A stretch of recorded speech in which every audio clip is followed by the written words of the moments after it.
Rule 1 about writing stories. Make sure it grabs people from the off. This movie starts with a scene involving a German officer in a pub which seems to go on forever. There's no tension in it whatsoever. It just seems to be a build-up to a rather feeble shootout. Cut to a scene involving another Nazi officer who is forcing a man to commit suicide, having had his wife and child tied up and murdered. At least I'd like to hope that's what's going on here. And in case you're wondering, yes, this does feature an appearance by Adolf Hitler.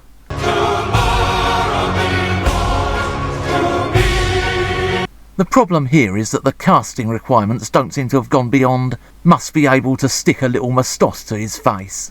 And yes, I know Hitler was supposed to have had Parkinson's disease, but no research seems to have gone into Parkinson's disease whatsoever. This man just looks like he's doing an audition for Thunderbirds. There's a scene in a Nazi prisoner of war camp featuring some very well-fed prisoners. Making this a bit more realistic wouldn't have involved research, it would have involved basic common sense. But that seems to be in very short supply in this movie. We soon get onto the central plot. A Nazi scientist is planning to splice human genes with wolf genes in order to create an army of warriors. And here we come to another problem in this movie. The German accents are so ridiculously fake, it's impossible to take them seriously. We German officers cross the line, parlez-vous. We German officers cross the line, parlez-vous. Not only do they completely undermine the Nazis as any kind of a threat, but it's often difficult to work out what people are saying. Quite often you could easily believe you're watching a foreign film without subtitles. It isn't until over an hour has gone by that we actually see one of the werewolves. After a promising moment of transformation, the werewolf is revealed, and it just looks like a bloke in a funny mask. This is not a movie about werewolves. It's a heavy-handed, on-the-nose action thriller, which just happens to involve Nazi experiments.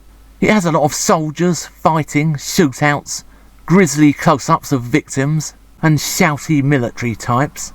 The werewolves, which go on a very brief rampage at the end of the movie, just look like they could be any old mutated humans.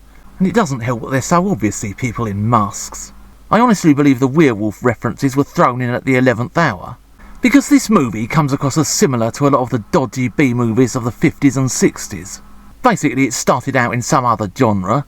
They realised it wasn't any good, so at the last moment they threw in some monster or other, in the rather patronising belief that monster movie fans will watch any old rubbish, just as long as there's some dodgy looking thing making a brief appearance. Shake the women and drink the wine, the inky-minky parlez-vous. And the perverse